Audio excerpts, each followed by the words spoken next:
Hey, good afternoon, everyone. Glad to have you tuned in with us this afternoon. We got a little bit of a technical difficulty. We're trying to get Larry Muse tuned into the program. We do have Chad in with us tonight. He is backstage with me, and he is working. Matter of fact, if y'all look at him, y'all can see him hard at work. Here we go. I see him in the chat. We got you. We got you. You in now, Mr. Larry. Guys, I don't know if he's got his camera on or not. But we got him in. Larry, can you hear me?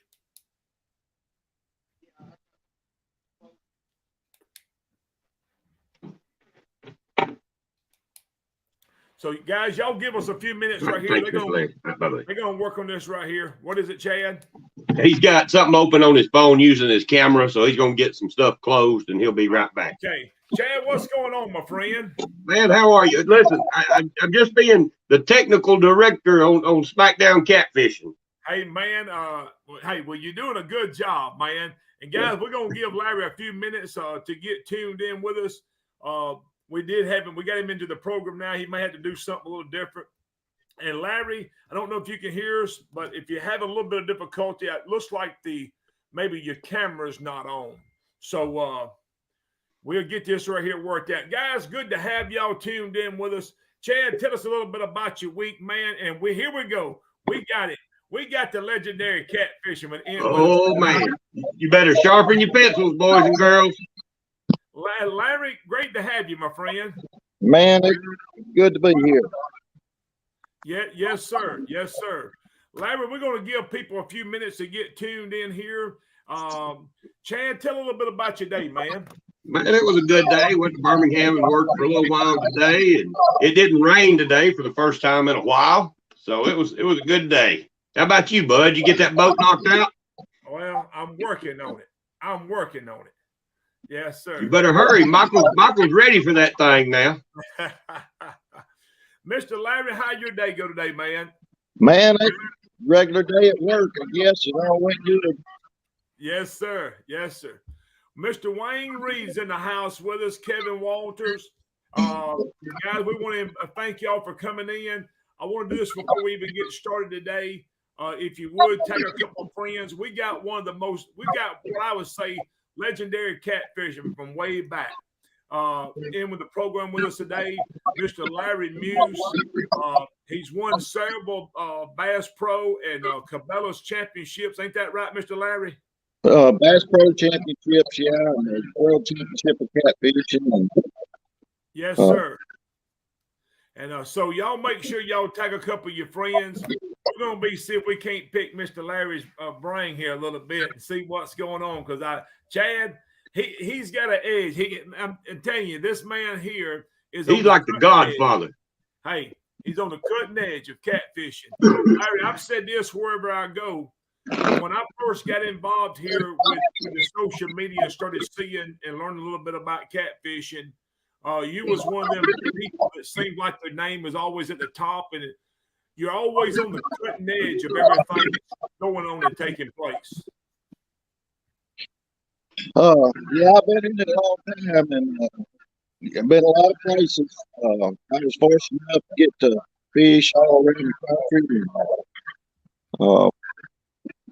and meet a lot of people and see a lot of different styles and tried to improve on some of the things I see and tried places that I'd seen in one part of the country and other parts of the country, and it seems like it works. Sometimes you have to fine-tune it a little bit to work somewhere else. But it's been a wild ride. Yes, sir. Mr. Larry, you helped kind of design one of the first dragon weights that was out there, did you not? Well, I think some folks were dragons and stuff, but they was being real quiet about what they was dragging. Most people didn't want folks to know they was dragging, I don't think. I kind of blew the lid off of it in about 2015. Well, you was the first guy.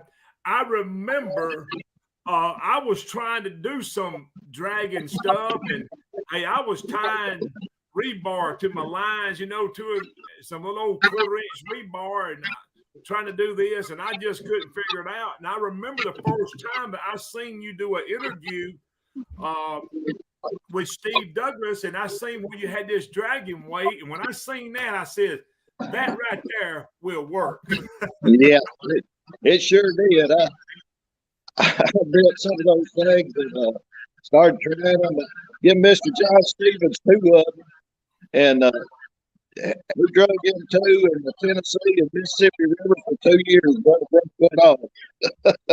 Now he had to go back. He had to go back and work a blue time or 2, but he never broke one off. Wow. Yes, sir. Yes, sir. Well, Larry, tell us a little bit about yourself. About you said you was how many years did you win the Cabela's championship? And just tell us a little bit of history about yourself with the tournament catfishing. Well, a lot of folks think I've won a whole lot more. Hey, I got an Anger of the Year in Bass Pro 3 years in a row, and the 4th year, my stepdad was fishing with me, and he had to catch a big fish at one tournament. He ended up getting the Anger of the Year that year. But anyway, like 4 years in a row, we got Anger of the Year took care of as a team, And I figured that I had fished somewhere in the neighborhood of 250 catfish tournaments over the years. That's pretty good many. Hey, that is a lot of them. Yeah, I got probably about 75 trophies in the wild that came from first to third place. And so I'm in the big winning circle, I guess, a little over a fourth of the time. And that's pretty decent. Yes, sir. Yes, sir. And when I first started watching it, Larry, you was the guy, man. Hey, I'm gonna say this because I believe it's an honor to have this tagged on you. You was the guy to beat. Yeah, that's right. I got second place in the world championship so much. They said, "Well, you can go there and beat Larry Muse. You can win the world championship." That's Yes. Old Wayne Reed said first big tournament he ever fished, he sat behind Larry at the captain's meeting and read all the championships on the back of his shirt and thought I brought a knife to a gunfight. Well, that's exactly what you are. What you think you are. Yes, sir. Hey, Larry, let me ask you something. This ain't good. When you got out a while ago, did you leave that other app open for that live stream, or do you know? Man, I was trying to. It shows it popped up and getting a little bit of feedback, and I was just trying to figure it out. So, okay, I might be a little bit close to my phone or something. I don't know. Hey, Larry, I'm going to ask you this on catfishing because you seem to be the guy, and I know there's probably some more that's out there that you have been a part of the tournament fishing from day one. Seems to be. Is that about correct? Say that again. I said you one of them guys have been a part of the tournament fishing since day one. From when it started back years ago. Oh yeah, well, I'm sure it started back before I started fishing. But they wasn't very many when I started fishing. You had to hunt them. I started in 2000, the year of 2000. I fished my first one, so I've been fishing 22 years. Wow. Yeah. And man, we see the same 20 to 40 boats that show up all over the country, the same ones. Yes. But now there's a lot of it. Yeah, yes. Larry, let me ask you this. How is it different today than it was 15 years ago, how long ago when you started? How has this sport progressed? Oh man. It's grown by leaps and bounds, and a lot of it's sharing information. Yes. I think that's my greatest tribute to the catfishing is I have shared all the information I know. God can't put it in me not to. It hurts me to see a man struggle. And so, you know, if I see somebody struggling, I'm going to go up there and tell them how to catch a fish by thinking, no. Yeah. Hey, I've heard you say in several seminars you'll help anybody learn anything. Just don't ask you on tournament day. Yeah, I try not to too much on tournament day, but that's all right. I probably told them butts the week before. Don't really matter anyway. But a lot of times somebody will ask me, you know, what I think you ought to do. Conditions be bad or whatever. And I just tell them, I said, well, I bet you go down here and do this, and if that don't work, I'm going to go here and do that. And you welcome to do the same thing. That's all I tell you. Yes, sir. And I will say this, Larry, I'm going to give you credit, man, because you deserve it. The things that I do today is because of what you have done. I would not know near as what I know today. And I've said this from day one. A lot of the stuff that I've learned is from, and the techniques is from watching you. And I wouldn't have known what I knew if you wouldn't have shared that. And I feel the same way. You know, I'm like, hey, I want to help the next guy that comes along. And the stuff that I've learned, man, just like when I sing your dragon weights, I'm like, that right there, I can see how this works. And I've watched what you've done, man. To me, you're one of the guys that has caused this sport to be what it is today. And I give my hat off to you, man. Well, yeah, Larry's a pioneer. Yes, sir. I really appreciate that. I have really got into it half 2 days. I felt like we put so much time and effort into it. Me and my wife and all over the country, and worked hard at it. My wife worked hard at it. You know, keeping the books and everything. She done that for 12 years. And if she not done that, I wouldn't have been able to fish those early.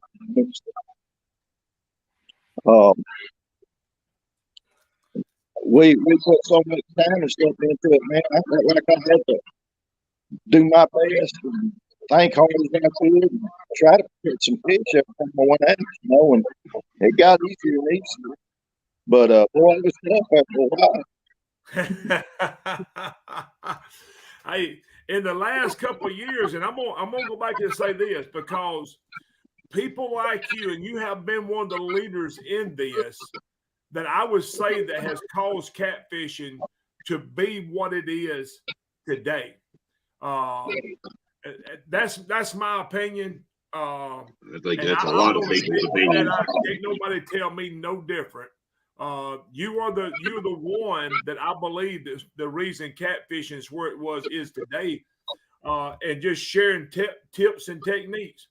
You, Mr. Steve Douglas, by him being able to come out here and do the filming and showing stuff, hey, that has helped tremendously with the growth of catfishing. And you being a great tournament fisherman, and you've been able to share them techniques, hey, that's been a big plus. And so, hey, Mr. Larry, I really appreciate that, and I do. I always like to, you know, I like to read about catch fish, and I like to catch the biggest and the mostest, but I like to catch fish.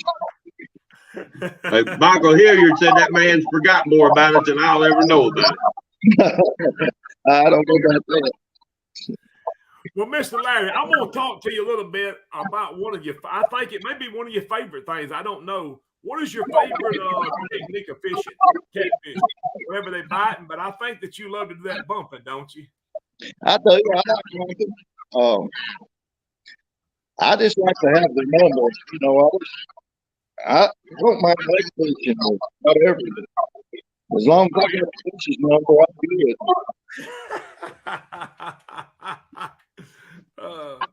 Yes, sir. Chad, what you got over there, man? Man, it's just a bunch of people all saying the same thing. You know, Mr. Larry's a legend, and he's helped this sport more than anybody. Let me ask y'all guys, the ones that's tuned in watching, is there a feedback on the program? Or Chad, can you hear feedback? I can, yeah. I'm trying to do something with this. I'm fixing to do one thing right here, Larry. If I something turned happens, I turned my volume down a little bit. I thought that might help. Boy, no, I'm fixing to do one thing. If somehow or another it kicks you off, just come back in. I don't. The one that you opened up earlier is still open. And Oh, I'm okay. going to try to close it out. Okay. And so if it happened to kick you off, just come back in. So just give me a minute. Okay. All right, let's try that. All right. I'm still here, I think. oh man, there we go. Hey, we got it now. All right. Well, I done too much, I guess. Hey, These but phones. I was afraid to do something a while ago because I was afraid Yeah. it was going to kick you off and you not know what happened. So I got that. We got that fixed, guys. All right, Yeah, man. we good now, son. We can hear now. Yeah.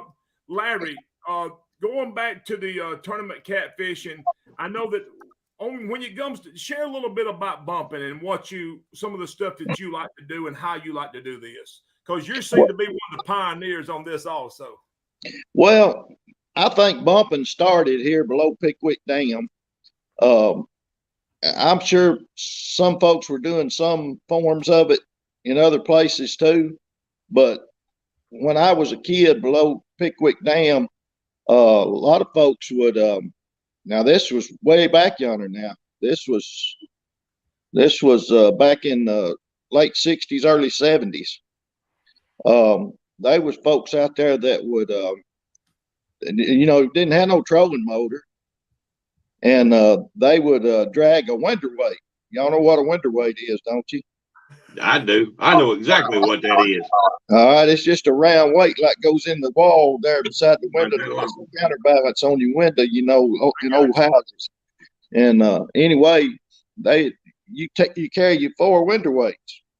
Well, if they running about 2 balls, you put you on 1 winter weight. If they running about 3 balls, you might want to put on 2 winter weights. And if they running 5 balls, you better put all 4 of them on there. But they'll slow the boat down enough that you can bump behind it. And see, that little piece of information right there probably helped me more than anything else. Doing it that way and dragging a log chain, or I've drug a lot of stuff down the river doing that. But what happens when you dragging something to slow you down?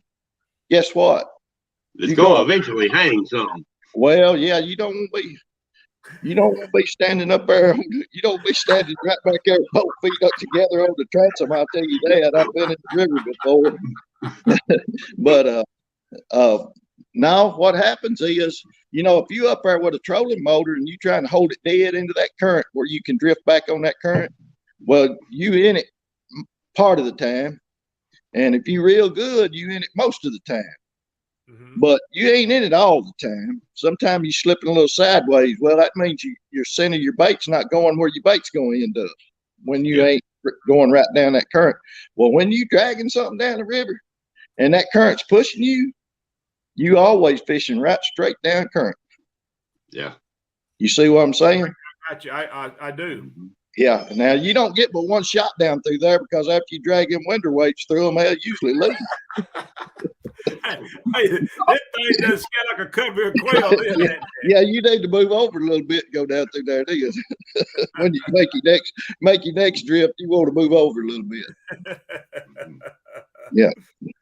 But just learning stuff from when I was a kid and everything, putting everything together and trying real hard, to catch fish under every condition that there is.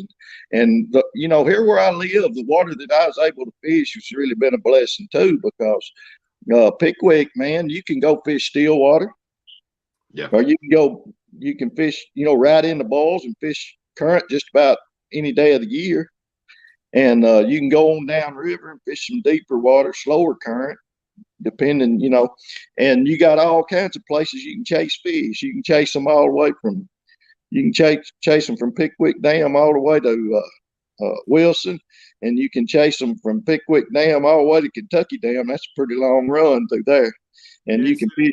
You know, there's lots of different water in all that right there, and I guarantee you. a lot to learn. Well, you know, Larry, I've been up there fishing on Wheeler Lake, probably around the Tennessee River chain. I've been fishing it now for maybe 7 or 8 years is what I've been up there. And I started out fishing mostly on Wheeler. And that's when I heard everybody fishing on Wheeler 7 or 8 years ago. That's where I went, and I just fished there. Then I went down and one day I went and fished on Wilson. And I fell in love with Wilson Lake. And just last year, me and Joey was up, and I'm like, we need to go to Pickwick. I said, I ain't never been down there. We're going to Pickwick today. And I went to Pickwick, and there's very few times that I'm up that way that I'm not on Pickwick Lake. I'm going fishing on Pickwick. Yeah. And I like it because you do have such a great variety that you can fish. And I like to anchor fish some. I mean, that's something I like to do. And hey, if they got that water running just right for me, between that dam and about 5 miles down the river, I'm gonna be anchor fishing down through there. Yeah. There's a little bit of structure down through there, ain't there? Oh yeah, there he is. Yeah, I started leaving that anchor at home about 2013, and I've got a good anchor, and it's in my boat, but it ain't never been in the water. Because if I ever, I don't know, I feel like I'm getting lazy when I anchor fish. I feel like I give up. I just give up, Now, I can see that. Now, my anchor fishing may be different, and I really do a lot different if I got somebody with me. Yeah. Because I'm like, we fixing a running gun, and I'm like, I'm hitting this spot, I put them on a timer. And, and Joey says, my Lord, you don't work me to death today. I'm like, we got to go, man. We got to hit these spots because I don't like to just sit there, if we're in a tournament or something, I'm like, we got to hit these spots and go. Yeah. Well, I'll spot lock sometimes. Not really too often, but I will spot lock some. At the tournament, we got 5th place up there at Carruthersville in that Cat Masters tournament this year, and we was in about 20th place after day one. We pulled out there on the spot, and there was about 3 barges on the side of the river where I wanted to bump, and for day 2, and so I seen there's another barge coming down the river, and them 3 was sitting there against that bank waiting on it. And I said, well, it's going to be an hour before that one gets by, and these get on out of here to where I can go over and fish. And I said, let's run over here and spot lock just a minute, and we'll just wait on them. So we ran over there to a little old spot, kind of out of the main current, right in the edge of the main current, but just barely out of it. Dropped down there, and my brother caught I think it was a 71 pounder. Well, that fish right there put us up. That fish right there put us up in 5th place for the tournament, and really it was an accident. It wasn't. It don't matter as long as it comes in the boat, does it? Yeah, it wasn't at all what I aimed to do. That's all right. I'll take one of them every now and then. Oh, hey, Mr. Larry, somebody had asked it right here. James Lawler, we're getting outdoors. Explain a little bit about your bumping rig, how you rig it up, and what you're doing on that. Well, there's a lot of different ways to rig a bumping rig. I like to rig my hook line about twice as long as I do my lead line. I like my lead line about 12 to 18 inches, and my hook line about 24 inches, something like that. And that way, the reason that I do it that way, or the reason I started doing it that way, is because if something happens and it kind of gets wrapped up a little bit, your lead gets wrapped up around your hook line, your bait's still far enough away from your lead that you still might catch a fish.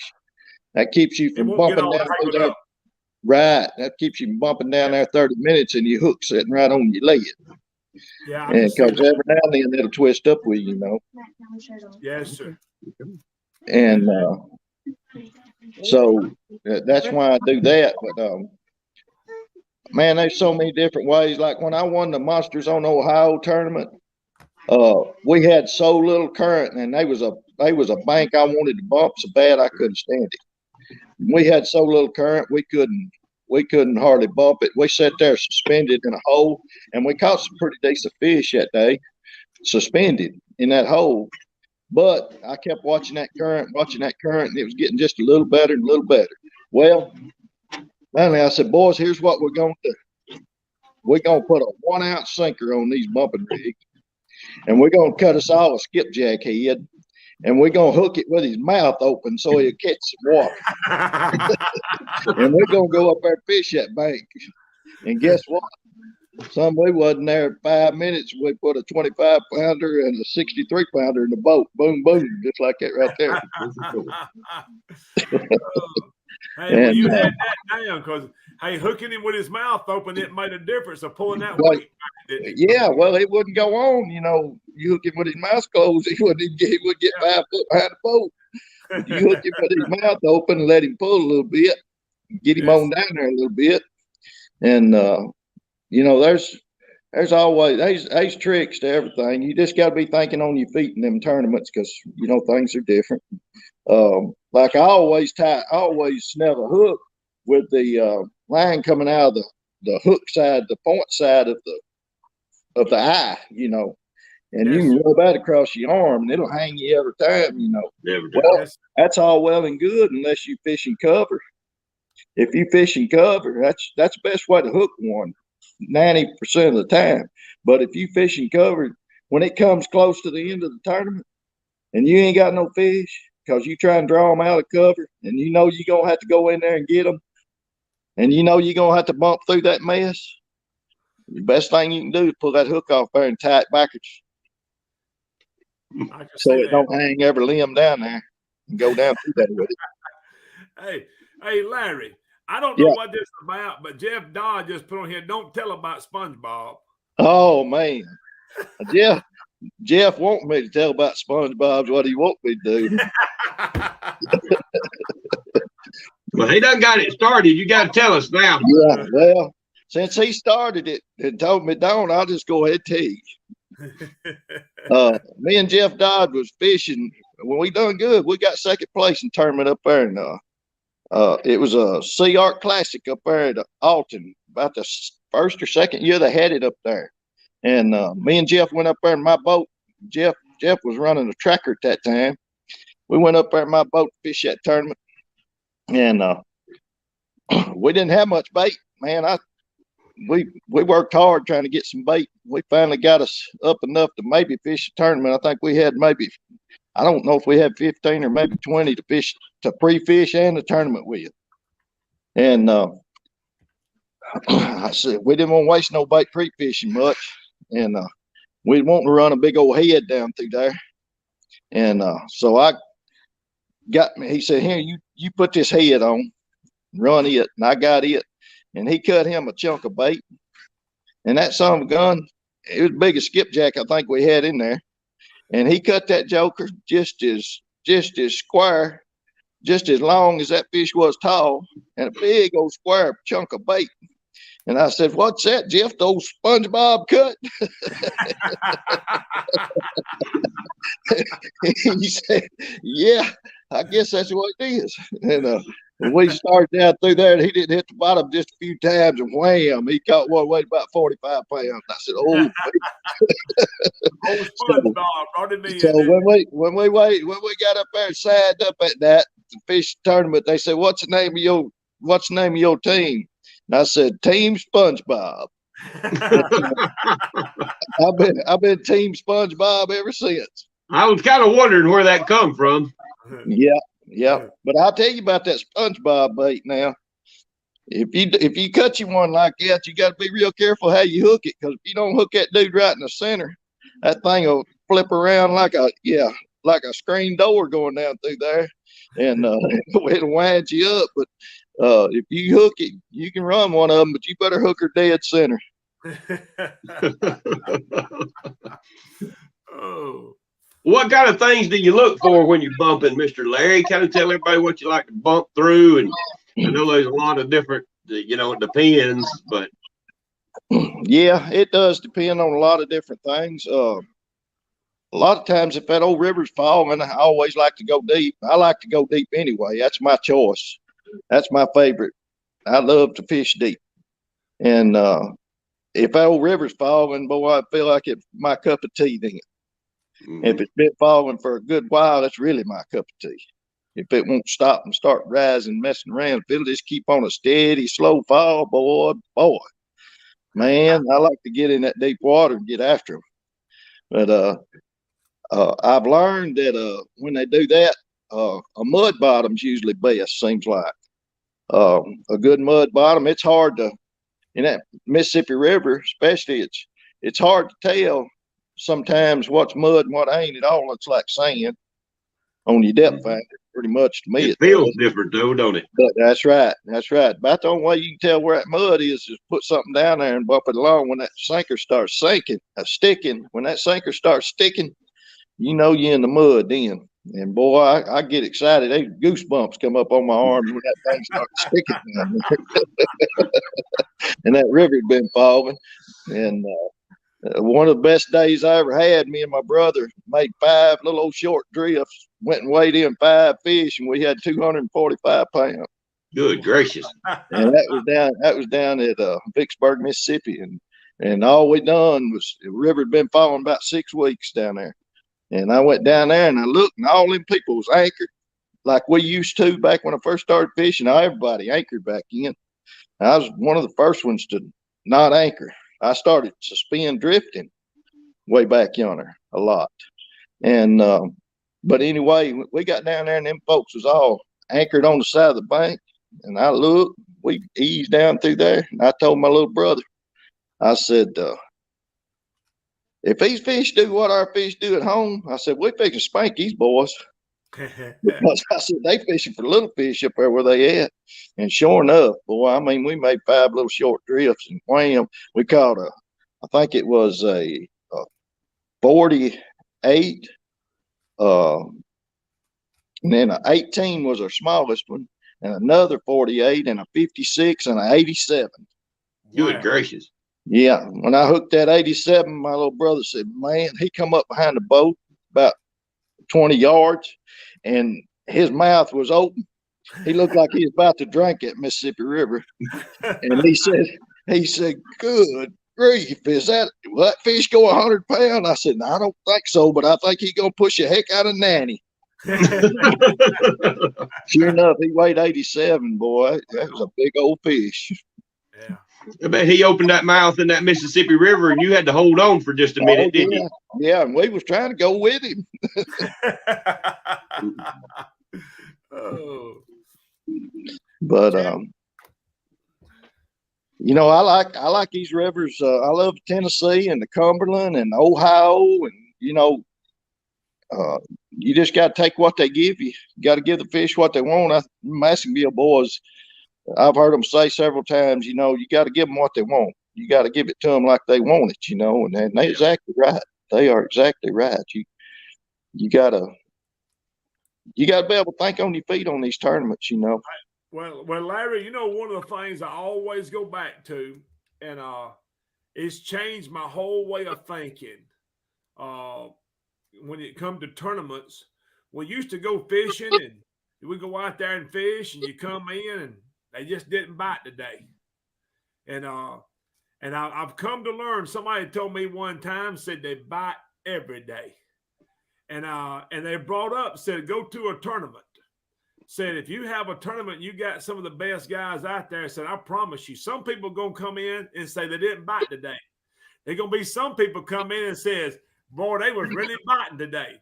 Yeah. It was something different with a different technique. And so, hey, it's like the Massengill said, you got to give, we wouldn't give them, they was biting. We just wouldn't give them what they was wanting today. That's right. Sometimes it's bad hard to figure out exactly what you need to do or what they want. It is. Yeah. You still got to remember that fish is still a wild animal. it's not going to do always what you want it to do, or it's not always going to be in that one spot where you caught them back years ago when you was with your granddaddy. Or my granny, yeah, my granny French, yeah. You know, they always, they're going to be on the move. They're a wild animal. They just like a deer. They just like anything else. Yeah. You don't hunt deer the same way every time you go and say, well, they just didn't come out today. Right. My granny told me that she said, in the 9th chapter of Genesis where the ark landed and God made it's all right to eat meat and eat fish and eat birds and everything. He said, but the fear and dread of you shall be upon the beasts of the field, the fowl of the air, and the fish of the sea. Well, them fish, they fear you and they dread you. They don't know, they don't even know why, but God made them that way. That's why. That's exactly right. Mr. Larry, somebody said you like to use rattles when you bumping rig. No, I don't use rattles. I know some guys do. And Granny French is the reason I don't use a rattle. But and I ain't gonna say that they're not good. I mean, I know these guys catch fish, using rattles. And man, if that's what you like to do, and if it helps you, man, go for it. Do it to it. But anything that I've done that went against what my granny told me, it usually ain't worked out very good.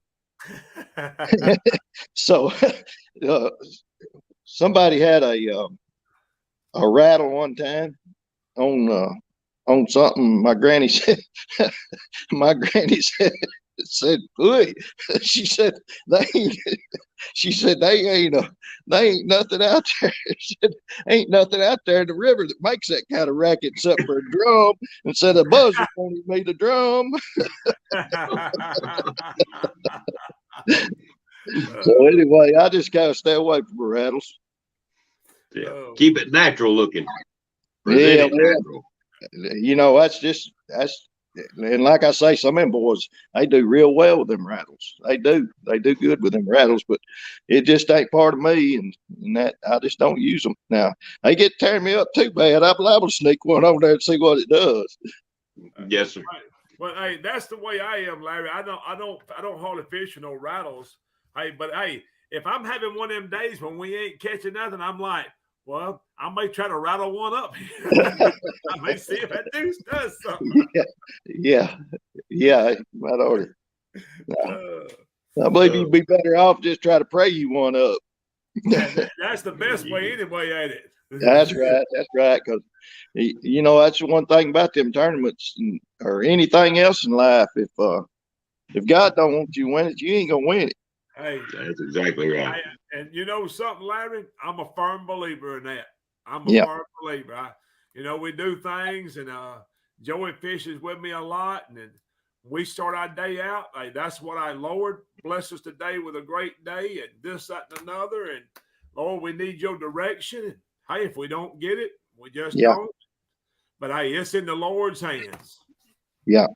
I just, I pray for a good day. And the main thing is keep us safe and well and bring us back all in one piece. To do it again another day. Yeah. And I really ain't got the money to tear nothing up on this boat. And I appreciate you watch out for that, too. Oh, man. I'm the same way with you, Larry. When I leave my house, my first prayer before I ever pull out, Lord, I want to return right back here with my boat and my truck in the same condition I'm leaving here with it in now. Yeah, that's exactly right. Oh, Chad, what else you got there, man? Anything else? I'm looking through some questions. I'm not seeing a whole lot of questions. Wayne Reed said 90% of the fish are in 10% of the water. Just got to find them. Hey, Larry, I want to ask you this. I think I asked Jeff this other day that on the Mississippi River, the bumping technique that's being used, who was the one who started this? Or where did this come from? Where did it originate from? Well, I know that James. Here's what I seen from just paying attention and when I got started in it. Good. Well, James Patterson and Bill Dance was doing some bumping. They wasn't doing it, and they'll tell you, I'm pretty sure what I'm telling you is right. They wasn't doing it nothing like what we're doing it now. They was bumping some slacker water, different thing. They was moving around with some baits and stuff. I know. But they wasn't doing like we doing, jumping out there in that mainstream current, hammering it down through there. They wasn't doing that. Yes, I'm gonna give my old buddy Jeff Dodd credit for a lot of that right there. yes. Oh, Jeff, he when I first met Jeff, I fished a tournament up on the Ohio, and Jeff come to my boat, and I had bumped a little bit, and Jeff come to my boat. He said, "I want to see what kind of poles you're using." And I had some little old Fenwick poles, and he said, "Man, you fishing that little old pole?" And I said, "Yeah." I said, "You want me to get you some of them?" He said, "No, I don't want none of them." I said, "Well, what do you want?" He said, "I just want to see what I'm getting spanked with." It wasn't long after that. Me and Jeff got to being pretty good buddies, talking and stuff. And he called me one day. He said, "Man," he said, "I want to come up there and bump with you on Tennessee." I said, "All right." And he come up there and bumped with me on the Tennessee. And I was fishing with Larry Spiller's son then. And we got one of them trolling motors that was it wasn't a high pilot, it was Co-pilot. yeah, co-pilot. Yeah, co-pilot. Had that co-pilot. Them persons that come out had that co-pilot. Well, we didn't really know what we was doing with that thing. We didn't read no instructions or nothing. We just got it out there and used it. Well, every now and then I push the wrong button on that son gun, and the boat go changing direction. That thing go to shaking its head like a mad goat. Well, I'd run up there and unplug it.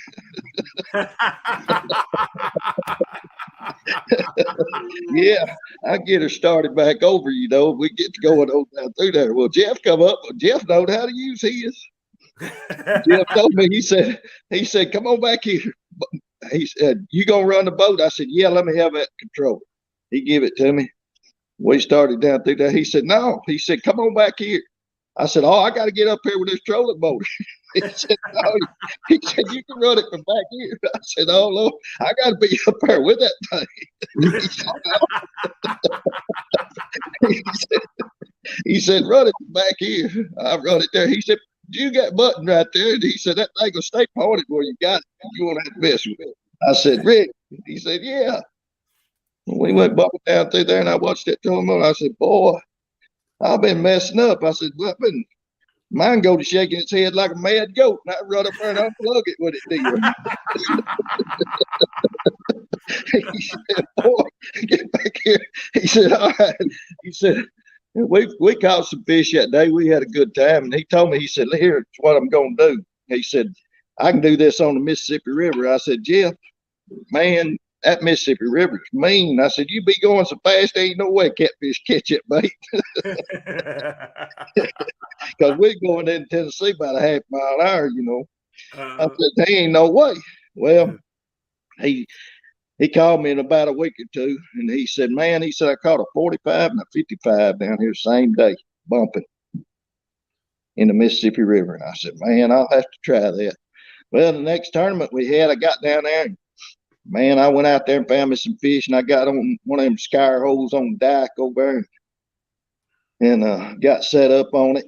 Throw my anchor out there over the dike, set up there on that skyr hole about 40 feet deep, and suspended me some poles out there, and catching about 15 pounders, And I looked and I seen Jeff coming down the river. And he come over and he said, "Boy, what are you doing?" I said, "Well, that's the only place I could find any fish." He said, "You get out there in the middle of that river and do what you know how to do." And I said, "Well, I ain't doing no." I said, "These ain't I might as well." So I jumped out there in the middle of the river and started bumping down through there.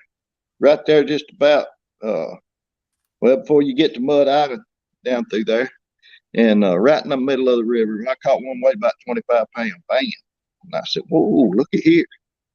And so I ain't been back to Skyr Hole since until we fished that Carruthersville tournament and run over there and set that Skyr Hole. Nino caught that 71 pounder. But anyway, anyway, I get to talking about bumping, and Jeff, if he's sitting in the audience whenever I'm doing a seminar, and I get to talk about bumping, he'll say, "Was that before or after I got you out of that scare hole down there?" Oh, Hey, Larry, what I need to do, because I'm telling you, I've enjoyed you being on here, and man, I loved having Jeff done. I need to have it lined up where I get both of y'all on here at the same time. Oh boy, I don't know if the world's ready for that or not. Hey, I'm telling you, it would be a blast. You know something, Larry, you brought back to my memory. When I first started trying to drag bait, I just had an old trolling motor, and I was trying to do the best I could. And I was really dealing with a guy who was into bass fishing a good bit. And he would ask me, said, "Man, I see what you're doing." And I was dragging baits, holding the foot control trolling motor in my hand and so I'm talking to my bass buddy. He said, "How are you doing this?" I said, "Well, man, I sit here and look at my electronics and I get that foot control trolling motor in my hand and I'm keeping on." He said, "Do you know they got iPilot and iPilot Link?" I said, "What is this?" He says, "You can make this thing go where you want it to go." I said, "You do what?" I said, "Just where do I get one of these things at?" I'm going to get one tomorrow. Yeah. Well, I understand the feeling, man, because you like, I can't believe they even make such as this. This is fixing to be a game changer. Yeah, that's right. And I thought about them things. I thought about a GPS trolling motor way before they ever built one. But of course, I didn't have the technology to build one. But I thought about it. I thought you'd have to have two. I sat there and studied about it, and I thought, boy, if you had one on one end of the boat and one on the other end of the boat, and them dudes worked together, boy, you'd have something. You would. Yeah, I was overthinking it. All you need for one on the front of the boat. you don't need the one. Hey, Yeah. You would have overthunk it if one went to go in one direction, one the other. You're out there doing circles down the river. Yeah, it wouldn't be the first time. I've had that trolling motor fight that big motor before. Me and Jeff was on the Missouri River one time, and boy, that old current was hot. We couldn't get her slowed down. We know we was gonna run out of battery. That's before we got them ion lithium batteries, all that stuff, and all gone. We didn't want to run our batteries down and everything, so I cranked the big motor and put her in gear, and then I was trying to steer it. Yeah, then I was steering it with the trolling motor, running it about half of what I normally would, and I was cutting her back and forth. And Jeff was saying, "Boy, you doing the best." He said, "How are you doing that?" I said, "Shut up talking to me. I can't talk and do this at the Oh. Well, I'm going to tell you this. We may try to in another month or two get you and Jeff on at the same time, because this would be a blast, man. Oh, it would. We've had some good times. We've traveled that road, buddy. We can tell you some traveling the road stories that'll take a hair off your head. Yes, sir. Yes, sir. Chad, you got anything else, man? If not, we're gonna get ready to jump off. Man, I don't have a whole lot of questions. Everybody's really enjoyed it, man. Yeah. Larry, before we jump over here, anything you want to, anything special you want to say or add to anything, man? The only thing I can think of is to tell everybody out there that they had a big vote on the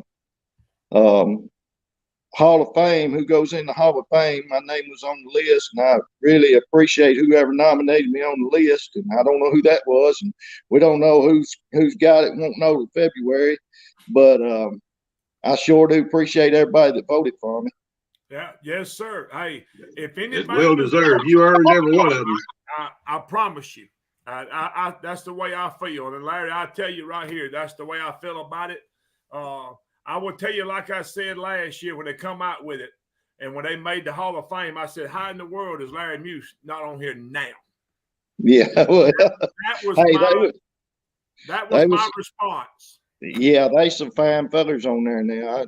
Them fellas is that's on there. Boy, Yeah, I tell you what, yes, sir, they are. they Yes, some sir. fine fellas. But I will say, Larry, you deserve to be right there. You one of the top guys out there, man, and you're a stand-up guy. Well, I sure appreciate it. A lot for this sport right here. You and Jeff Dodd, man, y'all guys are, to me, y'all legendary. When you think about catfishing would not be where it was at without people like you and Jeff Dodd. Well, we sure have had a good time doing it. I'm gonna tell you, it's been a big part of our life. Yes, sir. Yes, sir. Yes, sir. Well, Larry, it's been great having you on here tonight, man. Thank you so much for your time. Guys, we appreciate y'all tuning in with us. And nothing happens, and the good Lord willing, we'll be back here next Tuesday night. Hey, God bless y'all, and y'all have a great day. Thank y'all.